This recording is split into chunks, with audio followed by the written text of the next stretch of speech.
This episode of Passionate Living is sponsored by BBB, Better Business Bureau of Upstate New York, and BAM, Buffalo Advanced Medical Acupuncture.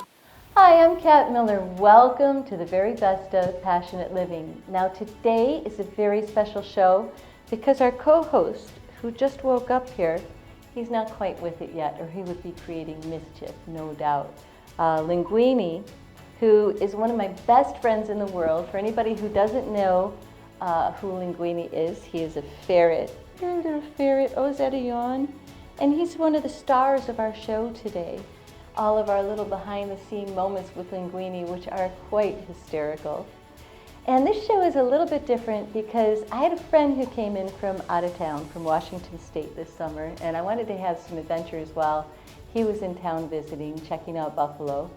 And he had a friend in Elmira, New York, who runs a place called Seth House. Now that intrigued me because Seth Speaks is one of the first channeled books that I had ever heard about way back when I was growing up. And to actually go to the place where those books were channeled was a pretty cool experience. And I met Oshara, who owns Seth House, and we have become the dearest of friends since. And then we went to Lilydale to see the Drepung Loseling monks from a Tibetan settlement in India. And the reason this was so auspicious is because for 4 years in Santa Barbara, I hosted these monks at my home, and they would do events, pujas, they would make a mandala with the sand paintings, and it was just so cool. And then when I got rid of the big house in Santa Barbara, I started hosting the monks at Dirakshan's place in Ojai. So it was so perfect that he was in town visiting me, and these monks, these amazing, beautiful souls, happened to be in town at the same time. So I thought I would take you on an adventure from that weekend, and I'm excited to share that with you today, right? Linguini's excited too. He just isn't showing it quite yet. Let's say welcome to this very special episode of Passionate Living. Hi, I'm Kat Miller. Welcome to Passionate Living. Normally in our show, we go out and interview people and find amazing stories and shoot all our B-roll for the episode, and it's a little bit more planned. But I thought for this episode of Passionate Living, I'll kind of show you what it is to live a passionate life. And so many amazing things have happened in the last few weeks that I would love to share with you. And I'm going to take you through the journey today of everything that's happened, including my amazing niece, who you've seen on a lot of our early seasons of Passionate Living, Rosina. She graduated high school. Woohoo! It is a big deal. We are all so happy. She's going to be going off to college soon, and I just wanted to pay a little homage to her. And again, this is such a big deal for all of us, and such a dear passion to everyone in my family that she is through high school, did great in school, got honors, and is now going off to college. So congratulations to Rosina. After that amazing experience of seeing somebody who I love so much and has been such a part of my life since she came onto this planet, I had a visit from one of my dear friends, Dirakshan. And I love summertime in Buffalo because I have so many friends from the left coast who come and visit me from California. Dirakshan's in from Washington State. And they're all these amazing souls that bring such magic with them. And Dirakshan's no exception. We first went to Niagara Falls, of course, because everybody that comes to Western New York wants to see the mighty Niagara Falls.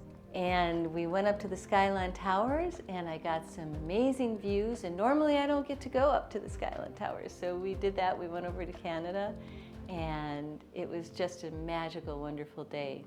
Then Dirakshan said, hey, I've got this friend in Elmira, and I know her from Ojai, and I'd like to go see her. She has this project she's doing. So off we went to Elmira, New York, And we stopped by this extraordinary gluten-free restaurant, and I can't do gluten, so this is just like such a treat for me. Every time I'm near Letchworth, it's in Mount Morris, and I got this extraordinary meal at Susie's Cafe. And I just want to share a little bit of Susie because she is extremely passionate about gluten-free. We worry about what people eat. We worry about the chemicals. We worry that everything be done perfectly. We feel that people are not eating right, not through their own fault, but because of all the chemicals that are added to the food. So we work very, very hard to make sure what you get and what you see is the right thing. So we're to the point where even our bread does not have xanthan gum. Our bread is gumless so that people don't have to worry about things like IBS because they ate gluten-free bread with too much chemical in it. And then when we got to Elmira, we went into this unassuming house, and I found out that it was the home where all of the Seth books were, or a good majority of the Seth books were written. Channeled. For anybody that doesn't know Seth, it was one of the early books back in the 70s, Seth Speaks. I remember reading that, and so many of my friends and colleagues who have taken their journey into natural health and alternative medicine and into the world of spirituality have read the Seth Speaks books. And this is the house where these books were channeled. And I got to meet this amazing woman who has become like a sister, and she gave us a tour of the Seth House. Welcome to the Seth House. This is an amazing place, and this is where it's called the Seth House because this is where Jane Roberts channeled most of the Seth books and wrote most of her books as well. It's a very historic building and a great, deep, profound spiritual significance to many people all over the world. As far as the actual wood and plaster, the building itself was built in 1888 as a mansion. And then in the 1930s, it was divided up into apartments. And it's kind of funny how it was been added on to, rooms have been added on, and apartments where they tried to stick bathrooms in strange places. But 1960, that Jane Roberts and her husband Robert Butts moved into apartment 5. And things started happening in their lives in 1963 when Seth showed up and started the channeling process that I think has changed reality as we know it, because the information that Seth has given us, he talked about everything, and it has spread to all avenues of society, and so many important spiritual authors cite Seth as being an inspiration and quote Seth for some of this breakthrough information that he gave us, starting in 1963 and continuing until Jane's passing in 1984. 45 books that were channeled that Jane wrote herself. So 45 books. I'll put this on your reading list, and I'll say the most popular is Seth Speaks, and also Nature of Personal Reality. It's amazing that all that information and all that wisdom and love came through in this building, and where Seth channeled wisdom like twice a week, 3 times a week, 4 times a week, depending on what was going on in their lives. But hey, should we go take a look? Yeah, let's go take a look. Okay, so we're starting here in apartment 1A, ground floor. Come on along and let me show you things. We have, here is a photo of how the house looked, probably the late 1800s. You can see by their clothing. And it was a lovely building. And right here is a little stick that was a tree that is now 144 years old and is huge in the front yard. So that little stick became this huge tree in the front. And right there, though, is Jane and Rob's apartment, as it would be years later. I'll run over here then. This is why it's called a library. Here are tons of Seth books right here. And then also we have other books on either side of it that reflect or echo what Seth was talking about. People who were inspired by Seth, and they wrote books, or just, we're all describing the same reality, and it's huge and it's beautiful, it's wonderful. And Seth said tons of stuff, but a lot of other people say things that kind of reflect what Seth was teaching us too. We have been restoring this building. It was so trashed out, it's terrible. So we have worked hard for almost 8 years restoring the building.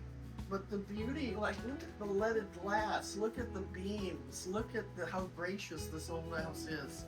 It's a remarkable building. And so being able to restore it to honor that Seth was here, but also being able to just restore a beautiful old building in Elmira, New York, that is going to be, and is, a community center for people who are interested in this stuff, and we want to have all kinds of events. 1901 Elmira, beautiful old, it was a great old town, great old buildings, but we're right here on the map, 458 West Water Street. So I'm going to take you straight to apartment 5, which is the place, but come on along. And here it is, this is where it happened. Wow, this is where all the Seth books were. We've imitated the bottles, but she sat right here when this photo was taken, and this is her writing place right here. And like there was a bookshelf here that she's photographed at, again with bottles. That's why we have the bottles there. It's a nice little thing. So that's Jane at her typewriter, typing at her desk, and she was very Prolific, right? oh my God, and she had a writing schedule every day. She wrote. And so it's fun to have Seth study groups where we all get together at a table with Cheetos and we study these books and we share ideas. And something I like is called belief busting. And when you're talking to people, you start to accidentally say your limiting beliefs. Oh, I can't do that, or that's how life is. And to catch each other and say, whoa, that's a limiting belief. How can you rephrase that? How can you change that? How can you break through that? So belief busting is really important with studying this liberating material. So these two mirrors are original. Original. This is the 1940s, and this is 1800s probably. And there's photos of them doing that mirror thing where the two of them sat getting the double mirror reflection. And we still have the mirror. The plastic kind of just get that angle where you see infinite cells, and they have a photo of Jane and Rob doing that. It's like, wow, and we have the mirrors. And let me show you another mirror. With this other mirror here, they did some psychic experiments. So right behind the door on this side is where another mirror is. Now you see your photographer, your filmmaker. But Jane, Rob, and their friend Bill McDonald looked in that mirror and had paranormal things happen, like around the 68th session, I think, here. 2016, I was in England. I was wondering what to do with the rest of my life, and I was doing Ouija board work with a friend of mine there, and we got this very big light being who was talking with both of us. And in the conversation, it became clear, and it wasn't telling me what to do, but I was just checking out different possibilities I had. It felt very like, come to Elmira. I have been here before. I have an aunt here, and it was like, come to Elmira, and then see what happens. And then it was like saying it might be a home base for you, and I thought, that's crazy. I don't want to be a home base in Elmira. It's, nice aunt, but I went to see my aunt in Elmira, and the first morning that I woke up in my aunt's guest room, a voice spoke to me. And the voice said, go to the Water Street house. There may be a place for you there. This is 458 West Water Street. This is the Water Street house. And I'd never heard it really called that before, but I came here. My aunt drove me, and there was a for rent sign out front. And the next day I wrote a check because I was just like amazed. I walked right in the front of the building. The door was unlocked. It was, that was just part of, it was unlocked because the way it was divided. And I would just walk through, and it was devastating how horrible it looked.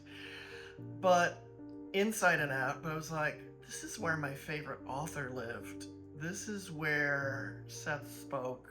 I gotta live here. And it did feel absolutely walked through, guided to it, and immediately started the ideas of this needs to be restored. This needs to be an open center. So all this funneling through of ideas came through. And that's what I've been working on for almost 8 years. And I couldn't be happier. And I've learned so much about all the things that can break in a house.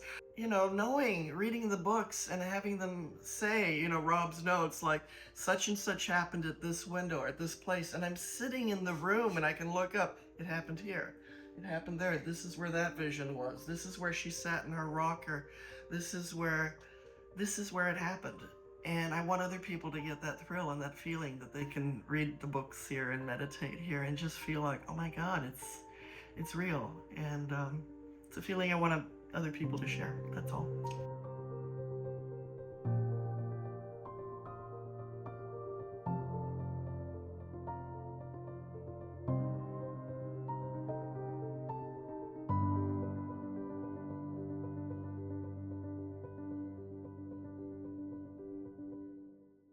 So the next day, Drepung and I hopped in the car because we found out that the monks from the Drepung Loseling Monastery were going to be at Lilydale.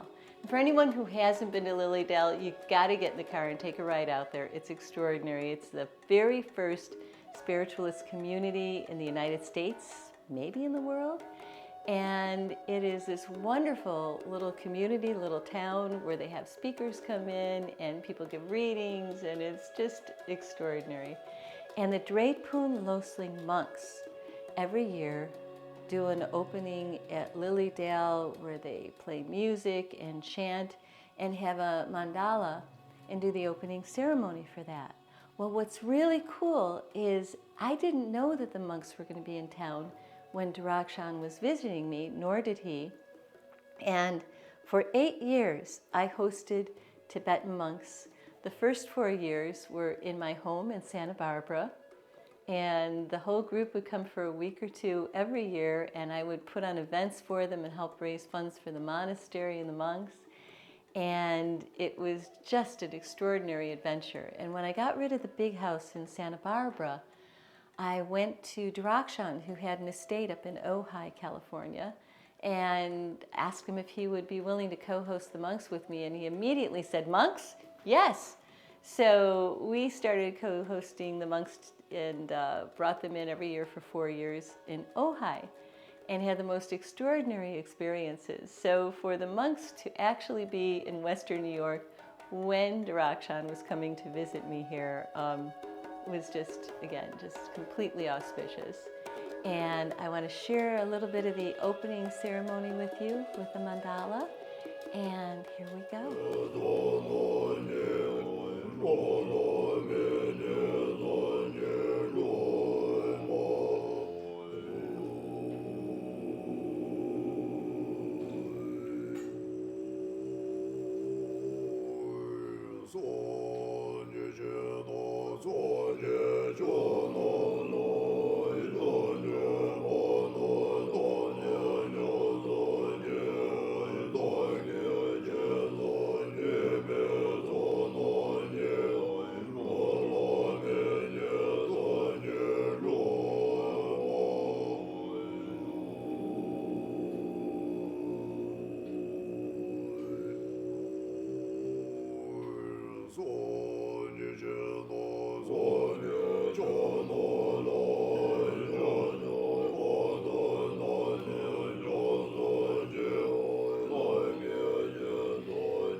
It is so sacred to see something that these beautiful beings put so much of their heart and soul into creating, and then the reminder that everything is impermanent, where they sweep it away at the end of creating this gorgeous piece of art. And it just reminds me to just focus on the now, in the moment, what's important in life, and not to be too attached to material objects, because everything is impermanent.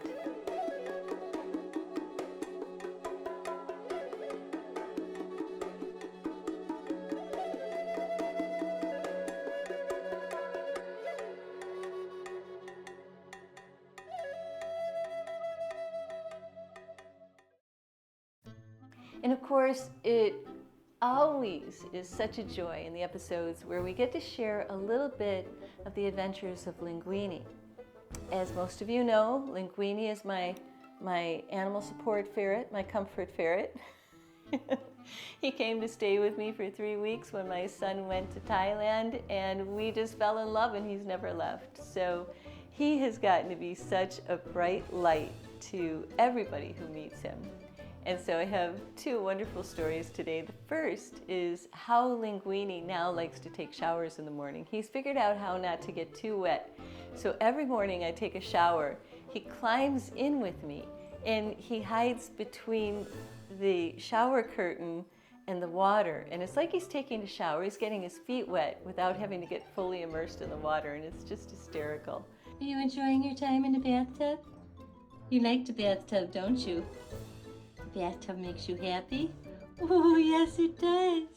You love the bathtub. You roll on your back and roll all around. The other day I went to Sato Ramen, and I told them that I needed a to-go package, a piece of sashimi for my little ferret, and they were all so excited and said, please bring them in sometime.